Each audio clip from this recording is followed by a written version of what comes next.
What's up, everybody? Will back here again with another Plus U prop plays. Today I'm going to show you how to make stuff from the ground up because I realized that I skipped a few steps and some of y'all might be a little bit confused if I don't actually go back and show you. So I'm going to show you how to go from like steps A to C right now. C being when you have like a product where I'm at right now in the last one, and A being like how you get everything together. Alright, so without further ado, let's cue that intro.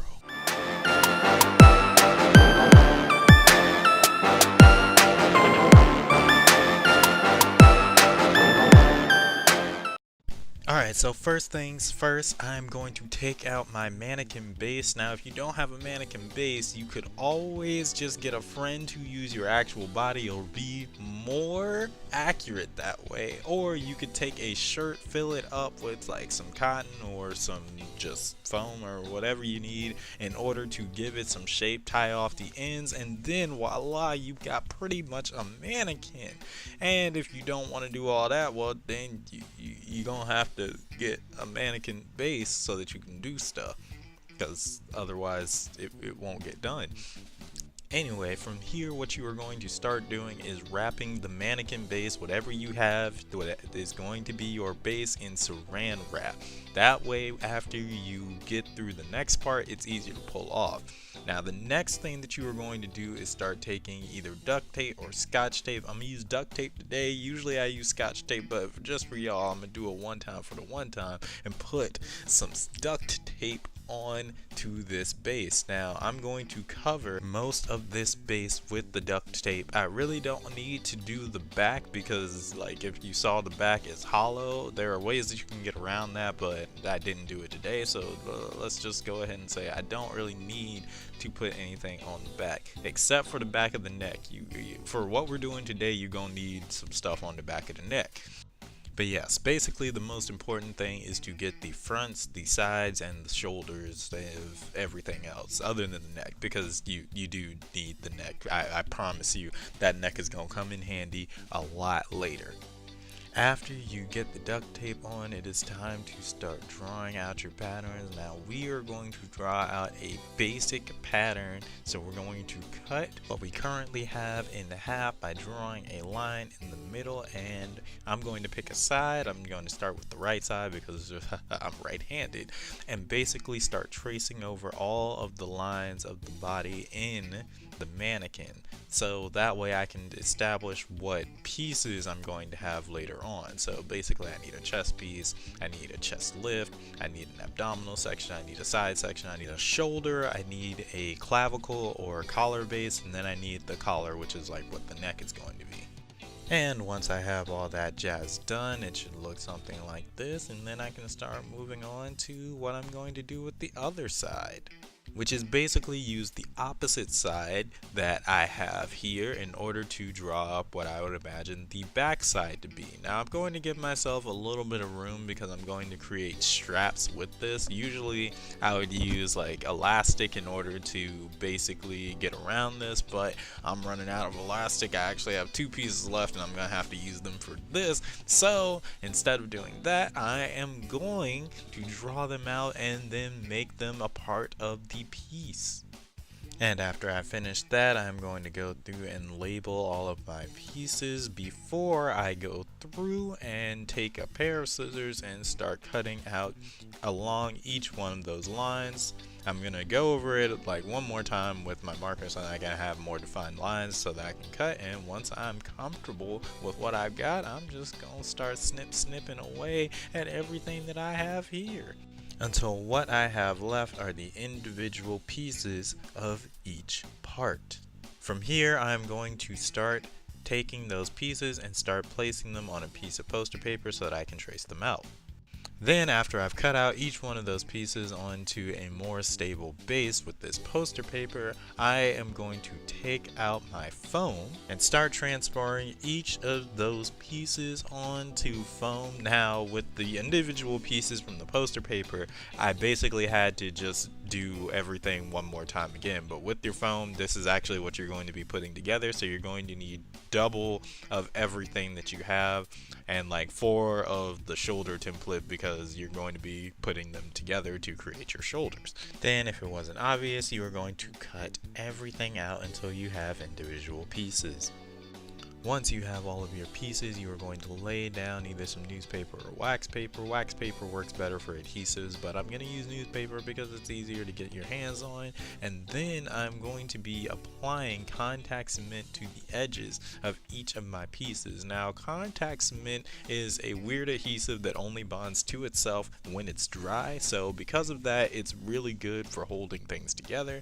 But at the same time, you got to be very careful about what you do, so you need to know how you're going to apply things before you actually apply them. Now, for the standard, if you want something to be flat, what you are going to do is just, put the edges of the 2 things together, like I'm going to do with my 2 chest pieces in like a minute. Now, I gotta wait for them to dry a little bit, so while I'm waiting, I'm going to apply things onto other surfaces. That way, later on, all I have to do is stick things together how I want to again. It's kind of like a long man's game when you're doing this cosplay stuff, is what I've come to find out. So instead of just sticking things together, I'm going to apply things on both sides, so that way I actually have more than just one thing done.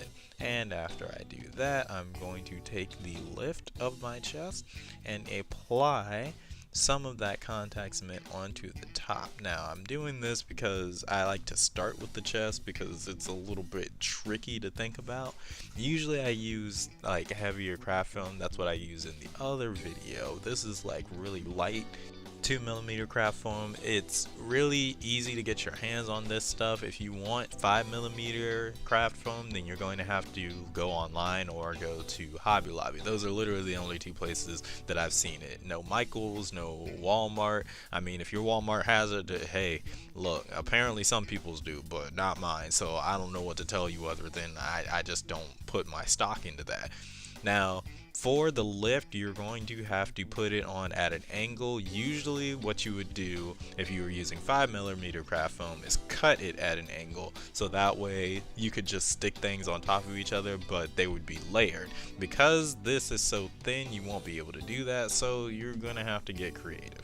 And you do that by basically taking a look at whatever you want to rise, put the contact cement on the edge of that piece, and then use the contact cement on the face of whichever piece you wanted to rise from. If you look at how the lift is right now, you can see that it's on the face of the abdominal section. Well, not right now, but you can see that it's on the face of the abdominal section, and the actual edge of the lift is what's glued.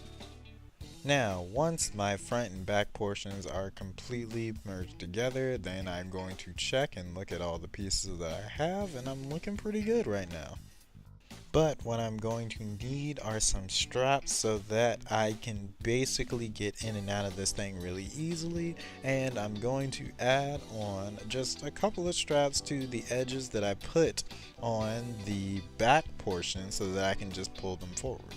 So once I have those glued down, I'm going to pull out some Velcro, which will go on those straps, and some elastic, which will go around my shoulder pieces. I'm going to cut up that Velcro into 4 pieces for both of its sides, and then I'm going to use a hot glue gun in order to place 4 of those pieces onto my straps, and then another 4 of those pieces onto the sides of my front part of the costume. Now, the reason why I'm using a hot glue gun is because contact cement, though it's really good, there's already an adhesive back on most Velcro, and it just won't stick properly if I just apply contact cement. The other thing about that is contact cement works not too well with grooves. You can use it if the grooves fit, but if it's grooves against a soft surface or a flat surface, it doesn't really do too well for that. So just keep in mind that you'll probably need a hot glue gun in addition to a couple of the other basic things that you'll need. The same thing is true for the elastic that you're going to use on your shoulder pieces, basically like how I'm showing you right here, so that you can like fit it onto your arm like this. Contact cement, unless you use a lot of it, doesn't really work with like fabrics and stuff really well. So I mean, don't be wasteful. Just go ahead and use a hot glue gun. It'll be a lot easier. Oh my gosh, my lips are all up in your face. But once everything sets, you'll have a nice little costume. Now, I did not cut my back section straight. I cut it the lower part at an angle. You can kind of see it if you look at it really closely. So I'm going to have to go back and fix that so that it lays flat. But other than that, yeah, this has turned out pretty good. It's really lightweight. It can get a lot of the job done. But, you know, the test is going to come out in whether or not it's actually durable enough to film in, because all of these prop plays have to survive a film test as well, not just the cosplay test of how good they look. But as in terms of a base, this is pretty good, and I'm pretty satisfied with it. I can make a lot of stuff off of this base, and you can too, hopefully.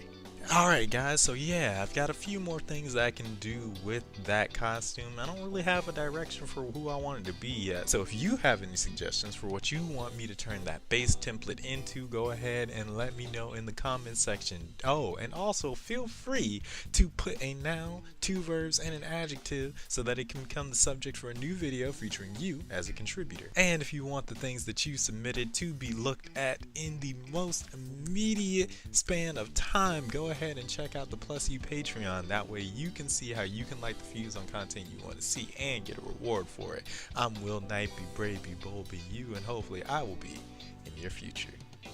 Later.